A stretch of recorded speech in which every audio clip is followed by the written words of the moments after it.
Hola a todos, buenas tardes, bienvenidos. Antes de iniciar, quiero recordarles que en este webinar todas sus preguntas son anónimas, entonces siéntanse con la confianza de podernos pues hacer llegar todas sus dudas. Aquí el psicólogo Marco nos va a ayudar a responderlas, ¿ok? Bueno, tus emociones y la relación con la diabetes. Este es el tema del webinar de hoy. La verdad es que cuando propusimos este tema, yo sí llegué a escuchar que sí había una relación entre estas dos cosas, porque llegaban a decir que si te enojabas o si te espantabas, te podría llegar a dar diabetes. Entonces, aquí vamos a descubrir qué tanta realidad tiene esto. Entonces, les cedo la palabra al psicólogo Marcos Saldívar. Hola, ¿qué tal? Buenas tardes a todos. Me presento, soy el psicólogo Marcos Saldívar. Eh, el día de hoy vamos justamente, como se mencionaba, a hablar la relación que tiene este proceso de enfermedad directamente desde las emociones. Las personas que llevan un proceso relacionado con la diabetes, pues ya tienen mucho conocimiento médico referente al proceso, es decir, referente a las dietas, referente a los medicamentos, a los cuidados que se debe de tener, pero algo que no se habla mucho es de la cuestión emocional. Entonces, hoy vamos a intentar abordar un poquito de esto. Vamos a hablar desde el lado psicológico, el lado emocional, y vamos a intentar de contrastarlo un poquito con la situación médica, ¿ok? Entonces, vamos empezando. Eh, Ahora, diabetes y emociones. Cuando escuchamos la palabra diabetes, casi automáticamente pensamos en cosas como glucosa, insulina, alimentación, ejercicio, ¿ok? También pensamos en cosas como cifras, laboratorios y medicamentos.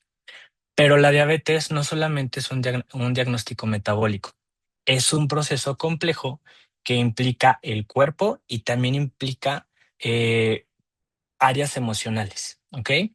La Organización Mundial de la Salud reconoce la diabetes como una de las principales enfermedades no transmitibles del siglo XXI, no solo por la prevalencia, sino por el impacto que integra en nuestra calidad de vida. Cuando hablamos de calidad de vida, hablamos también de las emociones. Por eso vamos a hablar mucho por este aspecto del cuidado. ¿Ok?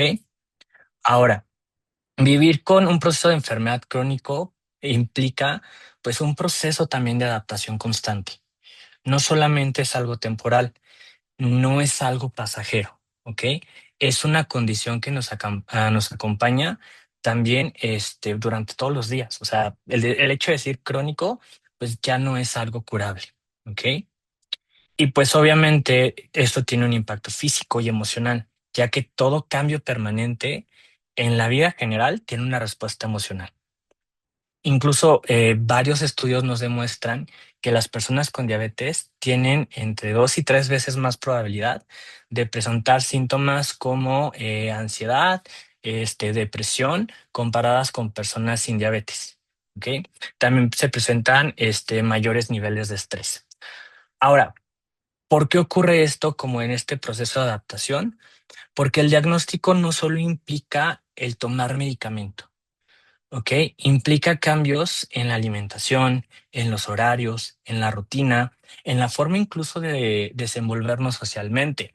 ¿Cuántas personas no a veces por ciertos impulsos nos llegamos a limitar? ¿Ok? No puedo comer dulces, no puedo alterar mi alimentación, entonces para no tentarme no salgo, no voy al cumpleaños de fulanito, o incluso si voy, pues también tiene ciertas repercusiones emocionales.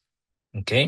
Al final, todos estos cambios que se ejercen en nosotros mismos, pues impactan en cuestiones futuras, en cuestiones de imagen corporal, en cuestiones sociales, que son las que vamos a ir desarrollando.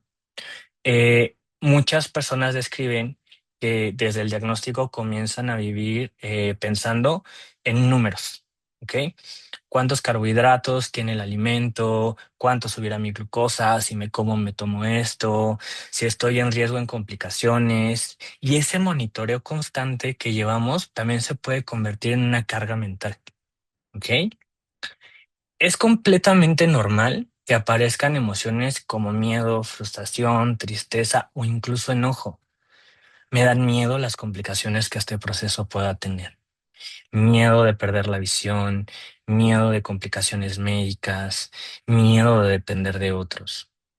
Muchas investigaciones cualitativas realizadas en pacientes con diabetes describen en muchos casos que estos pacientes experimentan sufrimiento, miedo, resignación y en algunos casos sensación de desesperanza.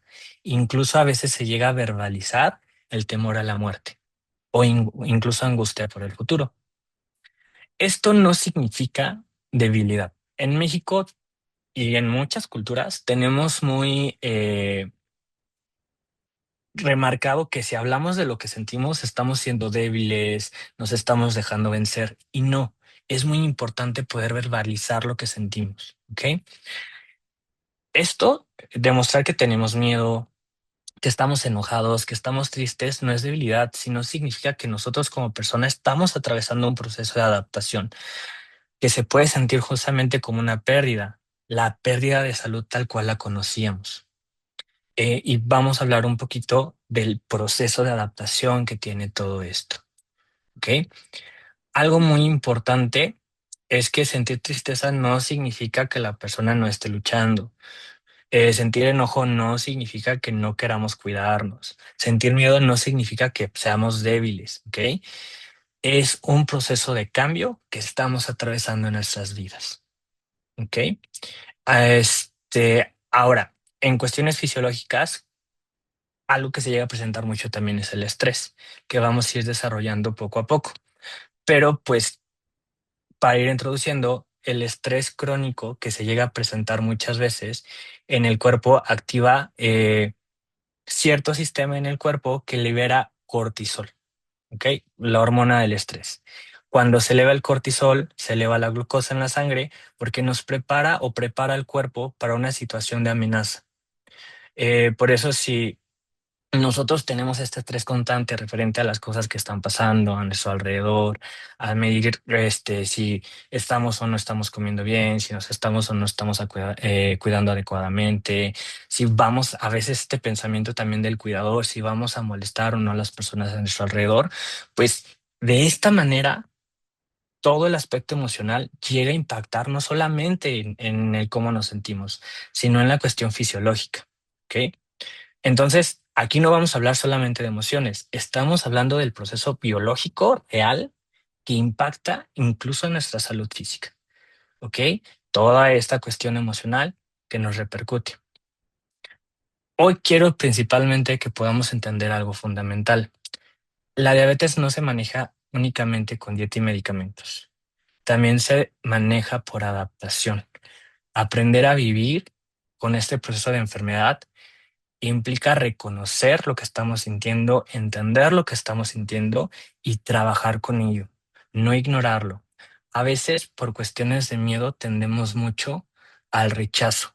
No lo hablo, no lo comento, no lo expreso. Pero nosotros las personas somos como una olla de presión, ¿ok? Si nosotros tapamos la válvula, va a dejar de escapar ese ruidito molesto, ¿ok?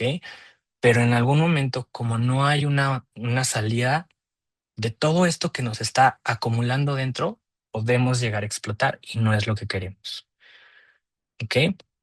Porque cuando las personas logran, aquí lo importante es que podamos lograr integrar nuestra condición de vida sin que defina por completo quiénes somos. Recordemos, la diabetes es un proceso de enfermedad, mas no es una definición de quiénes somos. ¿Ok? Entonces, las emociones, o la relación entre las emociones y el metabolismo, que es algo de lo que les comentaba ahorita, es algo muy importante. Las emociones no solo se sienten, también se reflejan en el cuerpo. Nuestro cuerpo y nuestra mente no están separados, funcionan juntos todo el tiempo. Cuando sentimos emociones intensas en el cuerpo, este reacciona.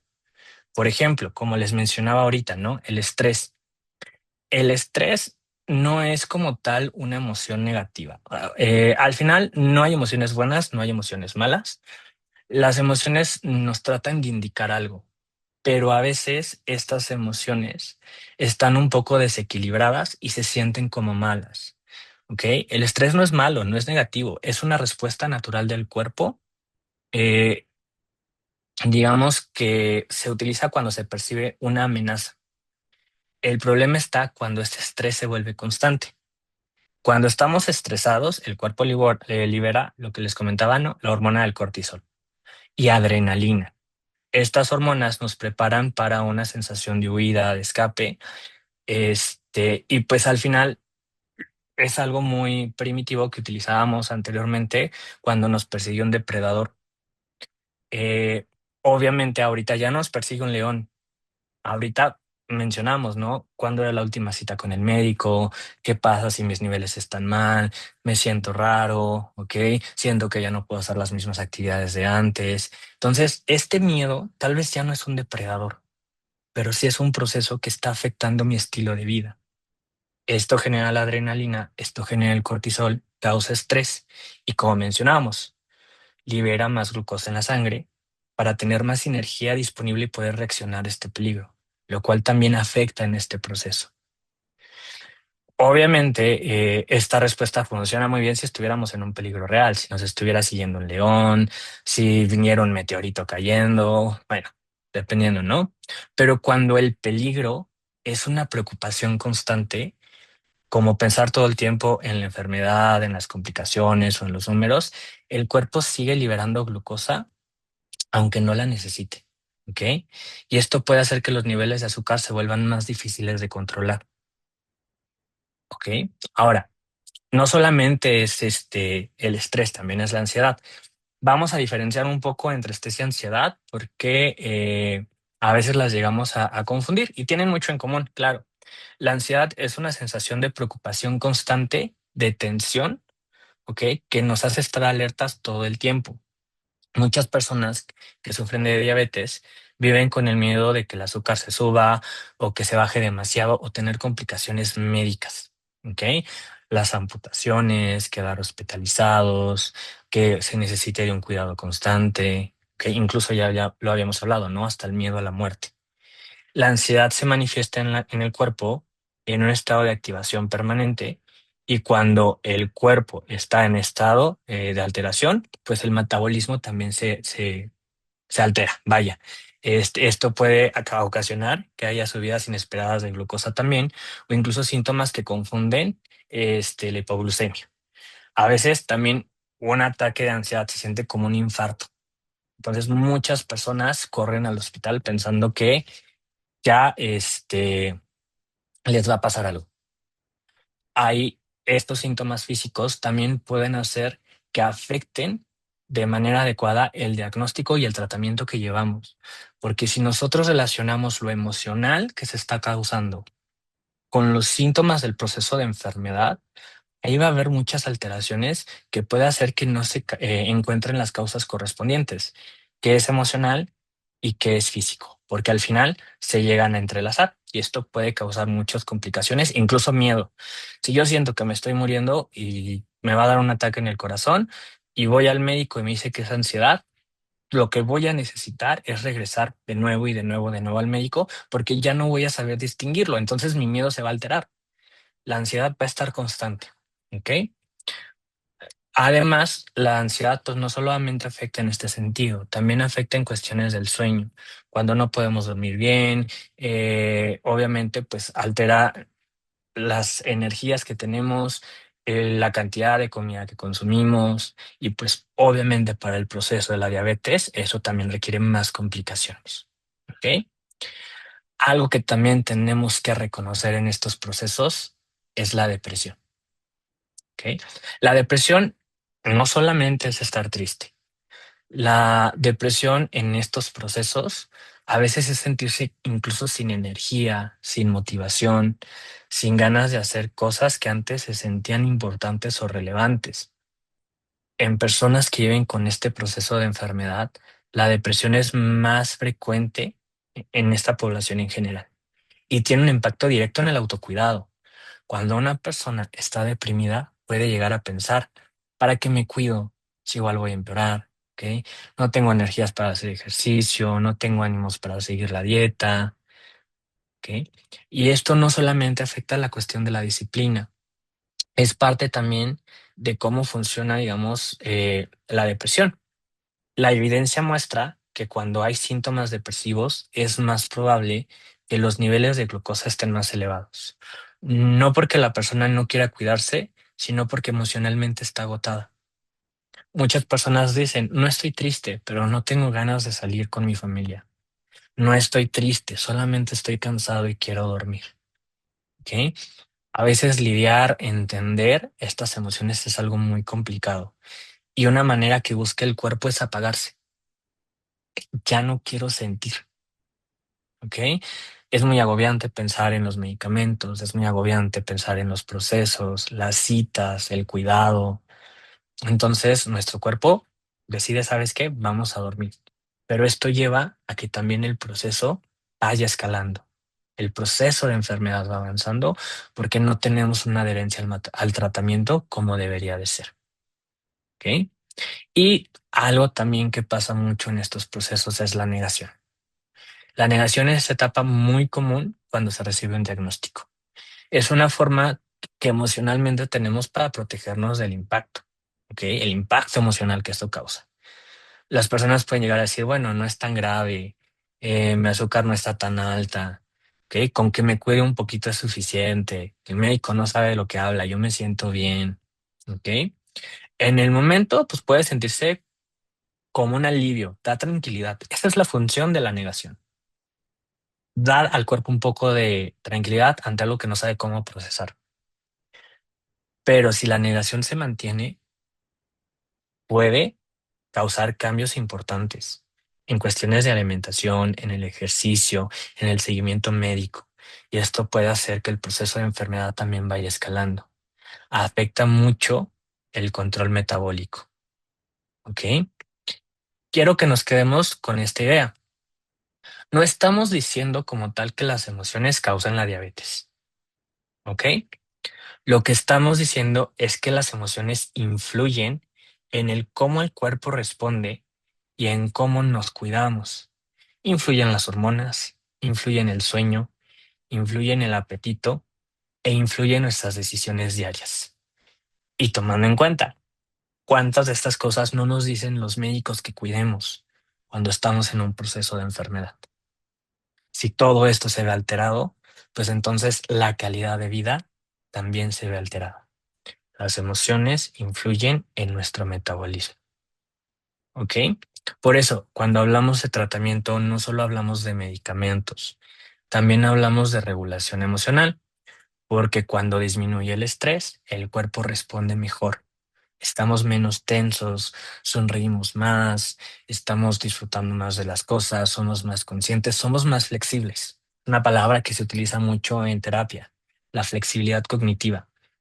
Si yo estoy diciendo que no, que no, que no, que estoy bien, pero no soy tan flexible para ver los parámetros, para ver los diagnósticos, para ver lo que necesito, me voy a poner muy rígido. Y esa rigidez nos puede causar consecuencias. ¿Ok? Cuando la ansiedad se regula, el metabolismo también se estabiliza más fácilmente. ¿Ok? Cuando la depresión se atiende, la adherencia al tratamiento mejora y el autocuidado también. Cuando salimos de la negación y entramos en la aceptación, empezamos a trabajar con la enfermedad desde un lugar más amable con nosotros mismos y no tanto como una lucha. ¿Ok? La buena noticia es que las emociones se pueden regular. Todo esto se puede trabajar a nivel individual.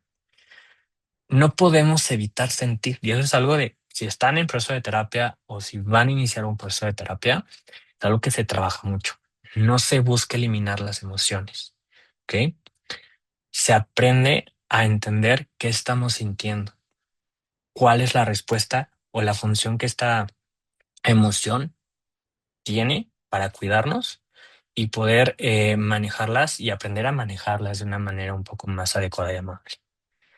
Es lo que vamos a ir también avanzando un poquito en los siguientes minutos. Entonces, ya vimos algo muy importante, que es que las emociones influyen en el metabolismo, el estrés ayuda a elevar la glucosa, la ansiedad mantiene el cuerpo alerta, afecta el sueño, ¿ok? Y la depresión, pues puede verse no solamente como estar llorando o estar triste, también tiene que ver con el nivel de energía que tenemos y el autocuidado. Y pues la negación puede retrasar ciertos cambios necesarios para este proceso. Pero ahora surge una pregunta muy clave. ¿Por qué aparecen entonces estas emociones? ¿De dónde vienen? ¿Ok?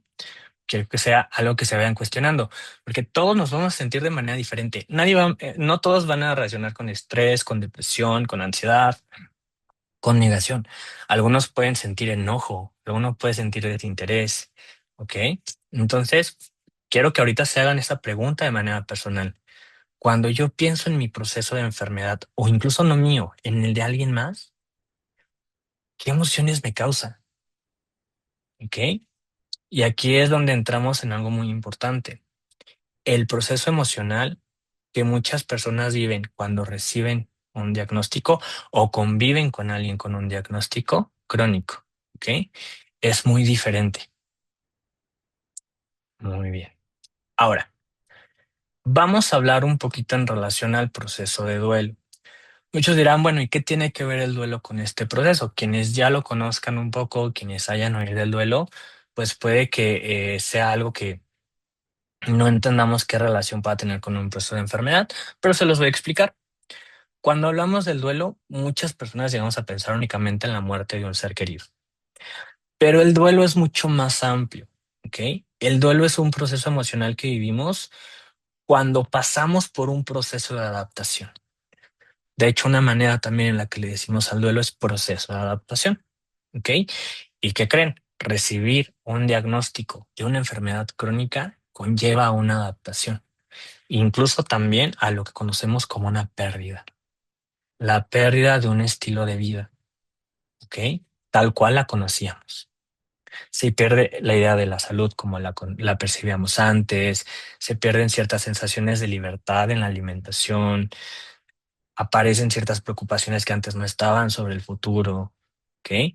Y ante esa pérdida, el cuerpo y la mente reaccionan. Existen etapas emocionales que muchas personas atraviesan. No todas, como les mencionaba, lo viven igual, ni en el mismo orden. Pero estas son las más comunes. Estas son las 5 etapas que tenemos para el proceso de duelo, ¿ok? La primera puede ser, como les mencionaba, no hay un orden, es la negación, que también les mencioné anteriormente, ¿ok? Seguro no es tan grave, tal vez se equivocaron, yo sí me siento bien, ¿ok? La negación no es ignorancia, no es al final que no seamos conscientes de nuestro cuerpo. Es una forma que tiene nuestro cerebro de proteger este impacto que se presenta. O sea, incluso, ¿no? A veces cuando damos una mala noticia, muchas personas reaccionan con el típico, no, no es cierto. ¿Por qué? Porque a nuestra mente le cuesta un poco asimilar ese cambio que a veces es tan abrupto. Yo ayer estaba bien, yo ayer me sentía de maravilla, empecé a tener unos síntomas físicos, vengo al doctor y me dicen que es diabetes. ¿Ok? Esto puede, pues, causar un cambio en la estructura que tenemos de nosotros, de nuestro entorno y de nuestro hábito. Por eso lo negamos. A veces es más fácil negarlo, pero como les mencionaba, es una etapa y lo importante es poderla, digamos, atravesar, ¿ok? De manera individual. Otra etapa que normalmente le sigue es el enojo. Porque a mí, yo no hice nada malo, esto es injusto, yo sí me cuidaba, ¿ok? El enojo también es una reacción natural ante algo que sentimos que no elegimos, es algo injusto. El enojo sucede para cuidarnos de situaciones o cuando algo se percibe como injusto, ¿ok? Al final, pues obviamente también lo que busca es intentar procesar todo esto. Y es muy difícil en procesos de enfermedad porque no sabemos con qué enojarnos y a veces lo dirigimos hacia nosotros mismos. Es que entonces, ¿qué hice mal? Es que entonces yo no me cuidaba, entonces es mi culpa. A veces culpamos a los demás. No, es que tú, te dije que me sentía mal y no me hiciste caso. Es que tú hacías la comida y siempre le ponías mucho azúcar, ¿ok? Etcétera. ¿Por qué? Porque al final es muy difícil enojarse con algo muy abstracto como lo es un proceso de enfermedad. Entonces buscamos dirigir esa emoción. Lo importante es también que la podamos ir trabajando y podamos ir negociando. ¿Por qué? Porque el enojo también tiene un impacto en las cuestiones físicas. ¿Ok? Ahora, algo que también puede venir en esta etapa del duelo es la negociación. Aquí es cuando las personas intentan hacer acuerdos consigo mismos, ¿no? Si me cuido 1 o 2 meses, seguro esto mejora, ¿ok? Si bajo de peso, tal vez desaparece, ¿ok? Ay, puedo un fin de semana comer bien y el otro me descuido y ya tengo un equilibrio, ¿ok? Eh, lo que busca la negociación es justamente tratar de manejar esta situación un poco de manera más nivelada, es entender cómo podemos llevar este proceso a, digamos, aquí sí ya estamos atravesando un poco más ese umbral de adaptación, pero a veces también lo que negociamos pues no es tan tangible, ¿no? O sea, hoy como lechuga y como todo lo que me diga el nutriólogo, pero mañana me voy a la fiesta de cumpleaños de fulanito y me como un pastel y una rebanada. Al fin ayer no comí nada.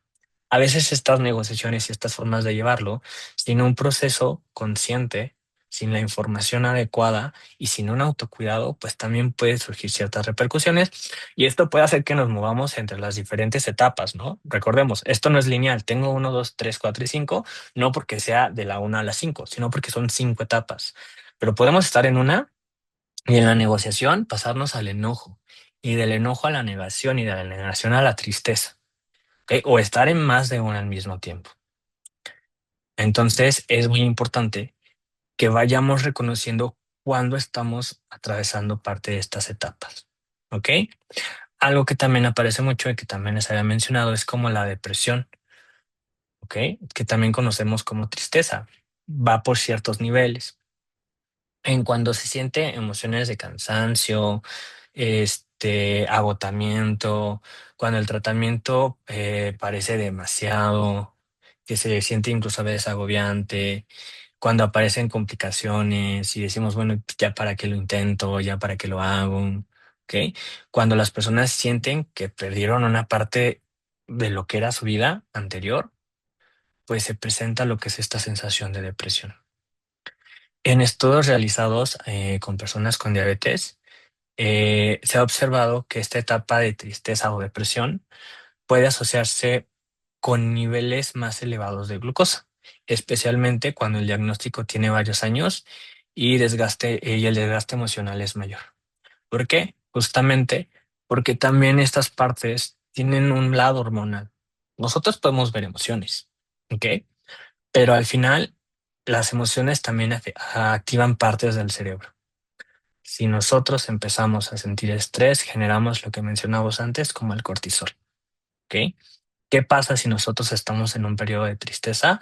Pues dejamos de generar endorfina, serotonina, porque no estamos haciendo algo de autocuidado, las hormonas de la felicidad, que ayudan a contrarrestar el estrés. Entonces, obviamente, si no estamos contrarrestando el cortisol, es obvio que va a aumentar también estos niveles de glucosa, porque vamos a seguir en un estado de alerta. Vamos a seguir en un estado de alerta, pero inactividad, lo cual también pues genera que haya tensión muscular, haya cansancio, caída del cabello, ¿ok? Que también pueden relacionarse con los síntomas de la diabetes, lo cual genera más estrés, más ansiedad y ahí ya entramos en un círculo vicioso, ¿ok? Al final, lo que busca un proceso de duelo es llegar a la aceptación, ¿ok? La aceptación no es que la persona viva feliz con la enfermedad, así de que ya se le olvide y que estamos bien, ya lo que pase, ¿ok? No, tampoco es olvidar el proceso, tampoco resignarse, ¿ok? La adaptación significa dejar de pelear con la realidad y empezar a integrar esto a nuestra vida. Significa decir, no me gusta tener diabetes, pero puedo aprender a vivir con ella. Algo muy interesante que muestran algunos estudios es que cuando las personas están en etapas de negación o depresión, el control metabólico suele ser más difícil. En cambio, cuando hay aceptación, suele haber mayor adherencia al tratamiento, mejores decisiones de autocuidado incluso. Y esto tiene sentido, ¿ok? Si estoy negando, no hago cambios. Si estoy enojado, puedo sabotear el tratamiento. Si estoy deprimido, no tengo energía para cuidarme. Pero si acepto y empiezo a responsabilizarme sin culpa, pues es importante entender que ahí va a haber un avance personal. un interés por nuestro autocuidado. ¿Ok? Estas etapas, como les mencionaba, son etapas, por lo tanto no son permanentes. Una persona puede sentirse en aceptación durante meses y luego, ante una complicación o un alto valor de glucosa o un diagnóstico, volver a sentirse en enojo y tristeza. ¿Ok? El duelo es algo con lo que vivimos porque siempre estamos en este proceso de adaptación y esto también es normal. ¿Ok? Como les mencionaba, la clave no es no sentir. La clave es reconocer que estoy, en qué momento emocional estoy. ¿Ok? Porque cuando identifico qué emociones están presentes, puedo también entender mejor mis decisiones. Si me doy cuenta que estoy agotado emocionalmente, tal vez no necesito más disciplina, tal vez necesito más apoyo. ¿Ok? Si noto que estoy en negación, tal vez necesito información clara y acompañamiento. Trabajar tal vez emociones que se presentan ahí, como el miedo, la angustia. ¿Ok? El proceso emocional no tiene que ser un obstáculo para el tratamiento, es parte del tratamiento. ¿Ok? Y entender esto nos ayuda a ser más compasivos con nosotros mismos, porque vivir con una enfermedad crónica no solamente es un reto físico, es también un proceso humano. Y cuando entendemos ese proceso, podemos empezar a trabajar con él en lugar de luchar contra él. Algo muy claro y algo que pasa mucho con pacientes con enfermedad crónica, con cualquier enfermedad crónica, es que a veces los pacientes ya no son pacientes, ya son enfermos, o sea, ya se catalogan, es que soy diabético, ¿ok? Es que tengo este proceso, es que soy esto, soy enfermo, ¿ok? Pero algo que se trabaja mucho en terapia es entender que el proceso de enfermedad no define a las personas. Es una característica, ¿ok? Con la que vive la persona, más no es la persona, ¿ok? Disculpa, Ahora, perdón, en este caso, se vale que cuando estás pasando por estas etapas del duelo, puedas negociar contigo mismo y digas, por ejemplo, toda la semana comes bien y fines de semana sales y comes algo, pues, que a lo mejor no va con el tratamiento, que a lo mejor sabes que puede elevarte un poquito el azúcar. ¿Todo esto se vale en esta transición? ok, aquí me voy a meter un poco con un área que no es mía, que es nutrición, y esto se debería hablar principalmente con un nutricionista en cuestión de hábitos, ¿ok? Al final, lo importante en un cuidado son los hábitos. Una persona claro que puede negociar, pero desde un lado consciente, ¿ok? Se me antoja comerme una rebanada de pastel y esta vez me lo voy a permitir, ¿ok? Entendiendo que genero un autocuidado, que tengo buenos hábitos, que no voy a permitir que este impulso me gane. Es decir, no voy a decir, me voy a comprar una rebanada, luego dos, luego tres, luego cuatro. No. Pero pues también no se trata de limitarnos. Al final, lo que se busca por medio de este proceso es poder tener la conciencia de autocuidado y generar hábitos saludables, que va a ser más sencillo poder elaborar desde una conciencia de autocuidado emocional. Obviamente una persona sí puede llegar a esa negociación. Si lo hace consciente de que está viviendo el proceso, puede generar incluso un límite. Me voy a permitir una rebanada de pastel, me voy a permitir, obviamente como con ciertas tal vez consecuencias. Por ejemplo, una persona intolerante a la lactosa a veces dice, me voy a tomar un batido de leche. Yo sé que me voy a sentir mal, pero es algo con lo que estoy dispuesto a trabajar. ¿Por qué? Porque me he cuidado bien, porque estoy siguiendo mi dieta, porque estoy comiendo de manera adecuada y me quiero dar este permiso. Mientras no tenga una implicación más allá y sea algo que también se pueda trabajar con el médico y el nutricionista, podemos hacerlo, pero siempre justamente desde el autocuidado, desde la conciencia. ¿Ok? Ok, ok, muchas gracias. Muy bien. Ahora, vamos a hablar un poco de la regulación emocional. Regular emociones no significa dejar de sentir, como ya les había comentado. Significa aprender a reconocer lo que estoy sintiendo y manejarlo de forma más saludable. ¿Ok? Ya vimos cuestiones del estrés, la ansiedad, la tristeza o incluso la negación y cómo nos pueden llegar a afectar. Entonces la pregunta es, ¿qué hacemos con todo esto? Aquí quiero compartirles herramientas que podemos utilizar de manera sencilla y práctica y que también son muy funcionales para manejar estos procesos. Y no solo vamos a hablar de ellas, vamos a practicar algunas, ¿ok? Algo que funciona mucho es la respiración consciente, ¿ok? Cuando estamos estresados o ansiosos, respiramos de manera rápida y superficial.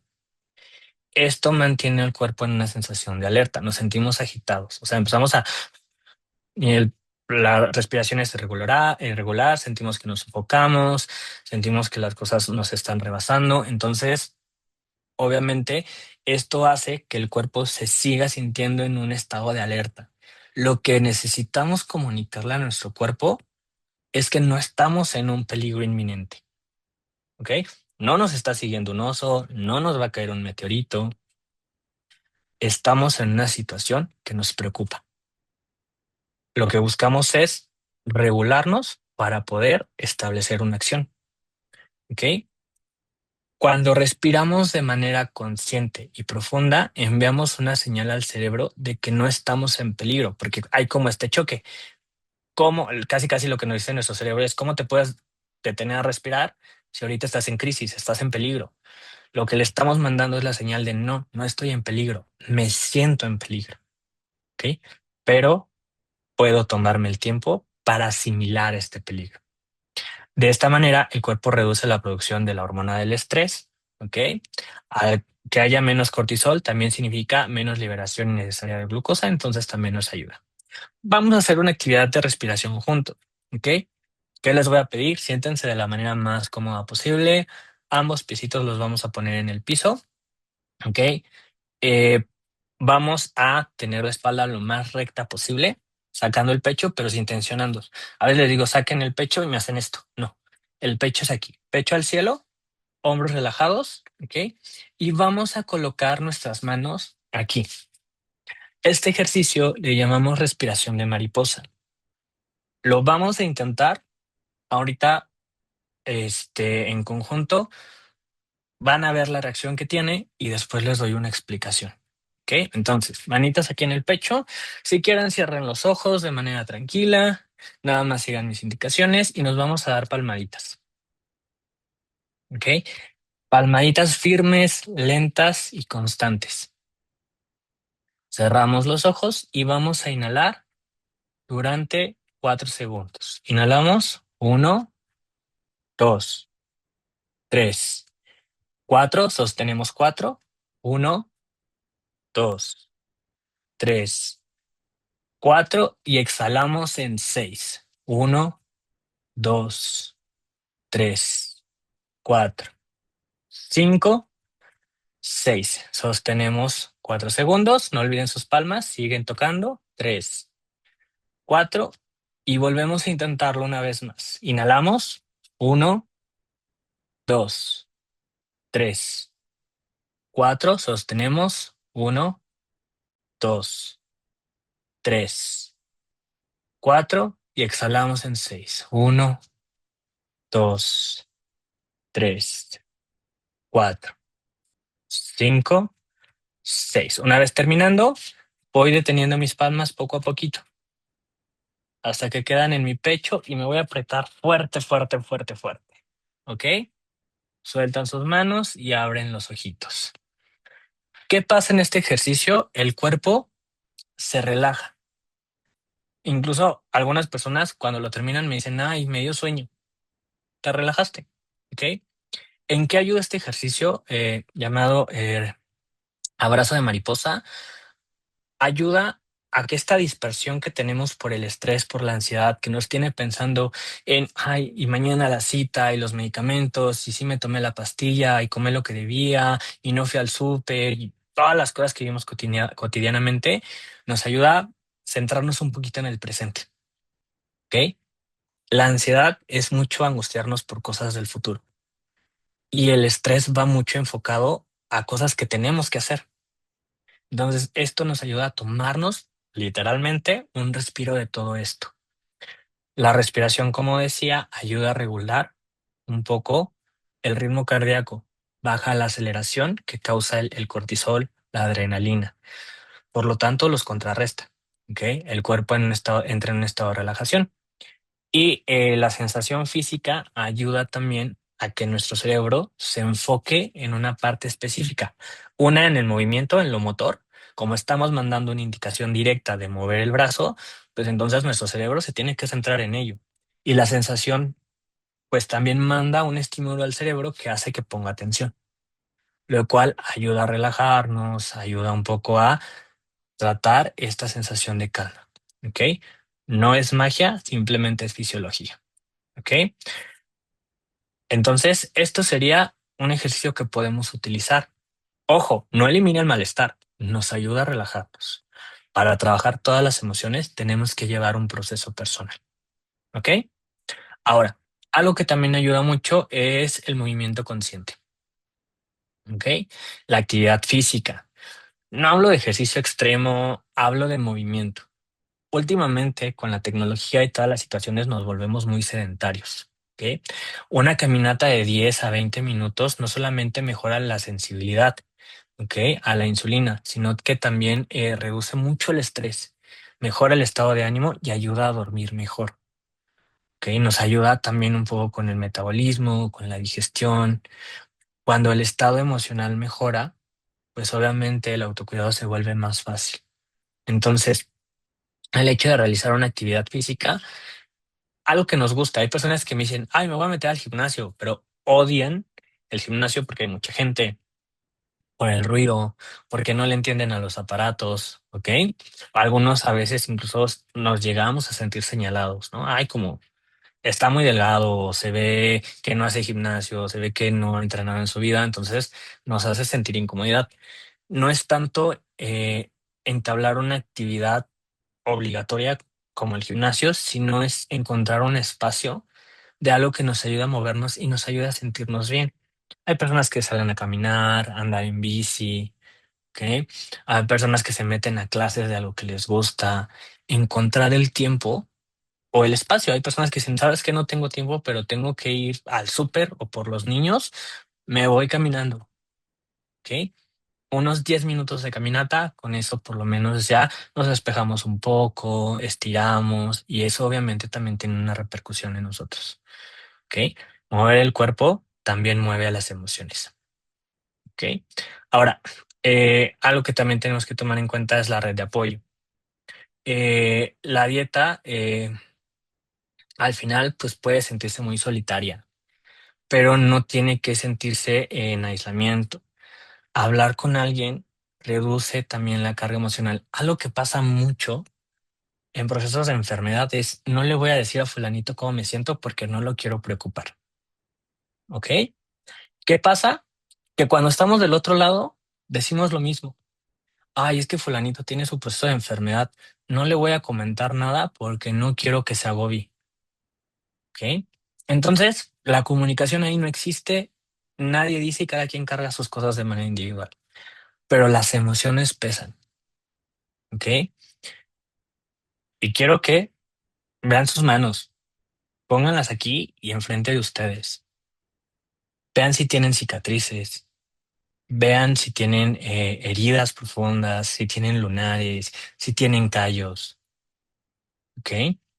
Con esas manos pueden cargar muchas cosas, pero algo que tenemos que tener consciente es que son manos pequeñas. No podemos cargar un auto, no podemos cargar un edificio. Podemos obligarnos a intentarlo, pero nos vamos a lastimar. Y cuando algo se sale de nuestras manos, es mejor pedir ayuda a otras. Eso no es debilidad, eso es apoyo, es ayuda. Y en estos procesos ayuda mucho poder contar con alguien. Y dicen, no, es que lo voy a molestar, es que para qué lo fastidio. Ok, háganse esa pregunta. Si la persona que estuviera viviendo este proceso fuera la persona más querida para ustedes, ¿le dirían que los está molestando? Entonces, ¿por qué no dejan también que sus seres queridos los acompañen en este proceso? El cómo se sienten, el cómo lo viven. Que tal vez no lo entiendan, pero no necesitan entenderlo. A veces la compañía ayuda mucho, ¿ok? Muchos estudios muestran que las personas que que se sienten acompañadas tienen mejor adherencia al tratamiento, incluso la dieta, ¿ok? A veces no necesitamos soluciones, solo necesitamos sentir a alguien que nos escucha. Otro ejercicio, y yendo por este lado, es también la autocompasión, ¿ok? Y esto es muy importante. Muchas personas se hablan de forma muy dura cuando tienen complicaciones en su proceso. Soy un fracaso, no sirvo, siempre lo hago mal, ¿ok? Por mi culpa no mejoro, ¿ok? La culpa, pues, aumenta el nivel de estrés y ya hablamos de todo lo que nos ocasiona el estrés, ¿ok? La autocompasión no es justificarse, es hablarnos con respeto. Vamos a hacer también un ejercicio breve, ¿ok? Quiero que se coloquen igual, de nuevo, una mano en el pecho, cierren tantito los ojos y piensen en el momento más reciente que tengan en el que algo no les haya salido como esperaban. En cualquier aspecto, en relación a la dieta, en exámenes médicos, en la casa, en el trabajo, ¿ok? Y quiero que piensen cómo se hablaron en ese momento, cómo se refirieron a ustedes mismos. Y como les decía hace un momento, si fuera una persona muy querida para ustedes, la que vivió eso, ¿le hablarían de la misma forma? Algunos me pueden decir que sí, es que así nos llevamos, pero igual no sería con el afán de ofender. Sería justamente de esta situación de, oye, sé más consciente, cuídate más, por favor. No desde un reproche como nos lo decimos a nosotros. Quiero que así, mentalmente, se repitan lo que le hubieran dicho a esa persona. Estás haciendo lo mejor que puedes. Esto es difícil, pero puedes aprender, ¿ok? Malos resultados o un proceso de enfermedad no define quién soy. ¿Ya? Tomando en cuenta todo esto, aquí algo muy importante sería, porque yo me mido con una regla diferente a los demás, ¿ok? Solo ustedes saben lo que están viviendo. Solamente ustedes saben qué procesos emocionales llevan. Eso es autocompasión, no justificarnos. Entender que estamos viviendo un proceso, ¿ok? Y que en ello pueden haber varias cosas que no dependen de nosotros. Pero lo importante es tenernos ese autocuidado, esa compasión. Muy bien. Ahora, algo también, y ya para ir cerrando poco a poco, que nos puede ayudar son las metas, metas pequeñas.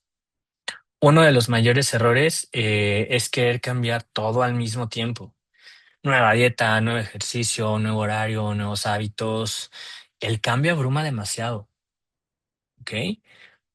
Cuando la meta es pequeña y específica es más fácil sostenerla.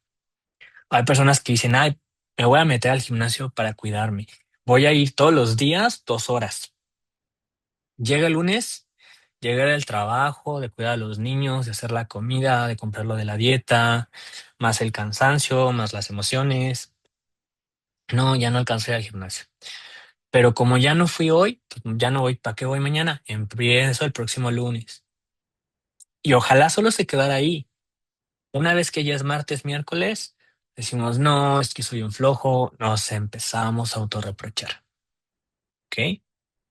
Cuando las metas son más pequeñas, ayuda a que vayamos haciendo el cambio de manera gradual.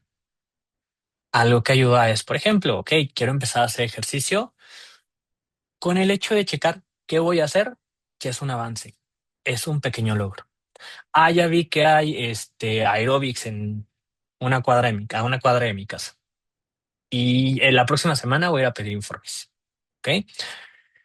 La siguiente semana ahorro para la inscripción. y ir también empezando a establecer cambios pequeños. Igual en la alimentación, ¿ok? No hablo obviamente de romper completamente la dieta, porque tenemos que ser conscientes que tenemos que llevar un autocuidado, pero sí justamente, como se mencionaba hace un momento, empezar tal vez a negociar. Voy a empezar a hacer un cambio en el desayuno, ¿ok? Tal vez ni siquiera desayunamos. Bueno, voy a empezar tomándome algo, ¿no? Algo que me ayude, algo que esté dentro de la dieta, algo que no sea tan pesado, que no sea tan elaborado, y hacer la costumbre de desayunar. Voy a empezar a generar autocuidado en cuestiones de hábitos, en cuestiones de sueño, y hacerlo de manera gradual. Si esta semana hice ejercicio un día, tal vez dentro de 2 pueda ir 2 días. Si esta semana logré cambiar 3 días mi alimentación por algo más saludable, tal vez la siguiente semana lo pueda subir a 4. Y si no podemos, volvemos al inicio. Con 3 días lo estoy haciendo muy bien. No me está costando o me estoy forzando un poquito. Una vez que ya adaptemos ese cambio, podemos ir generando el movimiento poco a poco para que vaya abarcando todo este proceso. ¿Ok? Ahora, ya para ir cerrando, ¿no? Quiero que se lleven esta idea. Regular emociones no es reemplazar medicamentos. No reemplaza dieta, no reemplaza seguimiento médico, pero sí ayuda a potenciar todo esto. Ya quedamos que disminuyendo el estrés, atendiendo la tristeza, ¿ok? Pues obviamente va a ayudar a una mejora en nuestro proceso y a las decisiones que tomamos. Y eso obviamente nos va a ayudar muchísimo. La regulación emocional no es algo extra, es parte del tratamiento integral. ¿Ok? Entonces, hoy hablamos de algo que muchas veces no se habla cuando se trata de diabetes. Hablamos de emociones, hablamos de estrés, hablamos de ansiedad, hablamos de tristeza, hablamos de duelo. ¿Ok? Y también vimos que no estamos indefensos frente a todo eso. Tenemos herramientas y ahora quiero que pues tratemos de integrar todo esto. Al final, la diabetes no solamente es una condición médica, es una condición compleja que se integra a nuestro proceso, a nuestra vida. Toca nuestra alimentación, toca nuestra rutina, toca nuestro descanso, nuestras relaciones, toca nuestras emociones. Y algo que tenemos que entender es que durante este proceso no tenemos por qué estar solos, ¿ok? Millones de personas viven con diabetes y muchas de ellas atraviesan momentos de miedo, enojo, cansancio y frustración. Todas estas emociones son globales, todas las sentimos, ¿ok? Eso no significa que estemos fallando como personas, que seamos débiles, ¿ok? Significa que estamos viviendo un proceso humano, ¿ok? Hoy entendimos que el cuerpo y la mente trabajan juntos. Cuando el estrés sube, la glucosa puede subir. Cuando la ansiedad se mantiene, el cuerpo se altera. Cuando la tristeza no se atiende, perdón, el autocuidado se vuelve más difícil. Pero también entendimos lo contrario. Cuando aprendemos a respirar y calmarnos, el cuerpo responde mejor. Cuando pedimos apoyo, disminuye la carga emocional. Cuando nos hablamos con respeto, reducimos el estrés. Y cuando aceptamos el proceso, el tratamiento se vuelve más sostenible. La regulación emocional no es algo adicional, es parte del tratamiento. No reemplaza medicamentos, no reemplaza la dieta. ¿Ok? Quiero que se lleven esta idea muy clara. Tener un valor o un diagnóstico de enfermedad crónica no nos define como persona. Tener un mal día no borra todos los esfuerzos que estamos haciendo. Estar cansado no significa que seamos débiles, que no podamos con esto. Y vivir con un proceso como la diabetes requiere disciplina, sí, pero también requiere compasión. Compasión con uno mismo. ¿Ok? Entonces, vamos a intentar y los invito a los que están en un proceso de terapia, lo mantengan e intenten expresar estas áreas de oportunidad. ¿Ok? Estas áreas que quieren mejorar o que quieren trabajar, que tal vez hasta el momento de hoy no habíamos hecho conscientes. Y a los que no, los invito a un proceso de terapia. ¿Ok? Tan siquiera el hecho de hablar y poder comunicar cómo nos sentimos ayuda muchísimo. Ahora, si lo integramos a un plan de trabajo, pues obviamente va a ayudar más. Entonces, por mi parte sería todo. No sé si tengan alguna duda, algún comentario. Sí, ¿en qué horario lo pueden encontrar en la aplicación? Ok, claro que sí. Yo estoy en horario centro de 9 de la mañana a 4 de la tarde. Pueden agendar en esas horas, 9, 10, 11, 12, 1, 2, 3 y 4, de lunes a viernes. ¿Ok? Igual, cualquiera de mis compañeros y yo estamos capacitados para acompañarles en este proceso. Muchas gracias. Esta grabación se va a subir a nuestro canal de YouTube. Estamos como Midoc Online. Y pues sí, este es un tema muy interesante. La verdad, no creí que las emociones tuvieran un impacto tan grande en toda nuestra salud, desde el prevenir hasta el ya sobrellevar algo tan drástico como un cambio de vida, literal. Entonces, pues nos llevamos todos tarea para poder encontrar nuestra red de apoyo, para empezar a abrirnos con las personas que tenemos a nuestro alrededor y apoyarnos en ellos y apoyar a quien lo necesite. Antes de terminar este webinar, les quiero hacer la invitación de nuestros siguientes temas.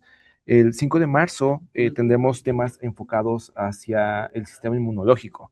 El primer tema es defensas de acero, alimentos y suplementos que sí ayudan. Y el 19 de marzo tendremos el tema vacunas, pequeñas dosis, gran protección. Les agradezco a todos que hayan estado aquí y se hayan quedado hasta el final.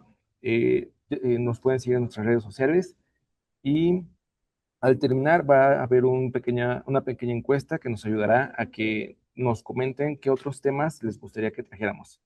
Le agradezco mucho, este psicólogo. Nos vemos en el próximo webinar. Muchas gracias. Hasta luego, que estén muy bien.